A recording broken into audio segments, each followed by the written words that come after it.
ఈ మధ్య కాలంలో మనం ఎక్కడా తరచుగా వింటున్న పేరు పెరియార్. పెరియార్ పెరియార్ పెరియార్. ఎవరు అసలు ఈ పెరియార్? పెరియార్ ఎక్కడి వాడు? అసలు పెరియార్ ఏం చేశాడు? పెరియార్ గురించి తెలుసుకోవాల్సిన అవసరమే ఉంది. అసలు పెరియార్ అంటే ఎవరు? ఆ పెరియార్ చేసినటువంటి ఆ పెరియార్ పేరు ఎందుకు ఇప్పుడు తరచుగా వినిపిస్తున్నారు అనేటువంటి విషయం గురించి తెలుసుకునేటువంటి ప్రయత్నం చేద్దాం. సామాజిక అన్యాయం చూసి మారిన ఆలోచనలు పెరియార్ బాల్యం. అంటే సామాజిక సమానత్వానికి చిహ్నంగా నిలిచిన ఒక మహానుభావుడు. కుల వ్యవస్థను భయపడకుండా సవాలు చేసినటువంటి ఒక ధైర్యవంతుడు పెరియార్. మహిళ హక్కుల కోసం తన అంటే మహిళ హక్కుల కోసం తన కాలానికి ముందు మాట్లాడినటువంటి తన సామాజిక సంఘ సంస్కర్త ఆయనే పెరియార్. ఈ యొక్క ఈ ఈవి రామస్వామి ఈ భాగంలో పెరియార్ బాల్యం, కుటుంబ నేపథ్యం, సమాజంలో చూసినటువంటి అన్యాయాలను, ఆయన ఆలోచనలు ఎలా మలిచాయో లోతుగా తెలుసుకునేటువంటి ప్రయత్నం చేద్దాం. అసలు అంటే ఈ యొక్క పెరియార్ యొక్క కుటుంబ నేపథ్యం చూద్దాం. 1879 సెప్టెంబర్ 17 తమిళనాడులోని ఈరోడ్ పట్టణంలోని ఒక వ్యాపారి కుటుంబంలో రామస్వామి జన్మించాడు. ఆర్థికంగా స్థిరమైన కుటుంబం అయినా సమాజంలో ఉన్న కుల ఆధిపత్యం అంటే ప్రతిరోజు కనిపించేది. పిల్లాడిగా ఉన్నప్పుడే సమాజంలో ఉన్నటువంటి తేడాలను గమనించడం ప్రారంభించాడు పెరియార్. అయితే పాఠశాలలో అంటే ఆయన యొక్క పాఠశాల యొక్క అనుభవాలు, పాఠశాలలో ఆయన చూసినటువంటి ఈ యొక్క వివక్షత అనే విషయాలు ఎలా ఉండేదంటే, పిల్లల మధ్య కుల ఆధారితమైనటువంటి తేడాలు, గౌరవంలో అసమానత, ఇవి చిన్న వయసులోనే అతని మనసులో ప్రశ్నలు చేశాయి.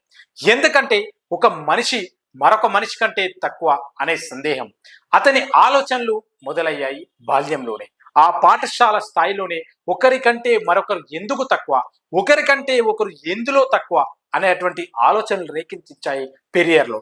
అయితే బాల్యంలోనే నాయకత్వ లక్షణాలు, స్నేహితుల మధ్యలో న్యాయం కోసం మాట్లాడడం, తప్పు జరిగితే ప్రశ్నించడం అతనిలోని భవిష్యత్ నాయకత్వాన్ని సూచించాయి. అయితే కుటుంబ వ్యాపారం, జీవన పాఠశాల చిన్న వయసులోనే తండ్రి వ్యాపారంలో చేరాడు. అంటే వివిధ వర్గాల ప్రజలతో సంబంధాలు పెరిగాయి. ఇది సమాజాన్ని అతనికి దగ్గరగా చూపించింది.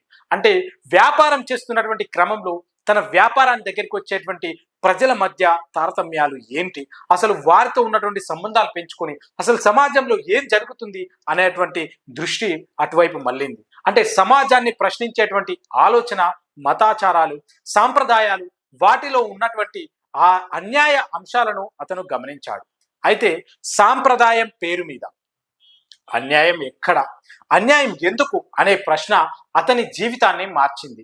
అయితే ఈ యొక్క పెరియార్ యొక్క బాల్యం అనేది సాధారణమైనటువంటి బాల్యం కాదు. ప్రశ్నించే మనసు, సమానత్వం కోసం అన్వేషించేటువంటి ఆలోచన, ఇవే ఆయన తర్వాతి మహత్తర ఉద్యమానికి పునాది అయ్యాయి. అంటే ఈ రోడ్లో జన్మించినటువంటి ఒక సాధారణ బాలుడు ఆ యొక్క సమాజాన్ని ప్రశ్నిస్తూ తర్వాతి అంటే అన్యాయాన్ని సవాల్ చేస్తూ, సమాజాన్ని ప్రశ్నిస్తూ అన్యాయాన్ని సవాల్ చేస్తూ తర్వాతి కాలంలో దక్షిణ భారత సామాజిక విప్లవానికి నేతగా ఎదిగాడు.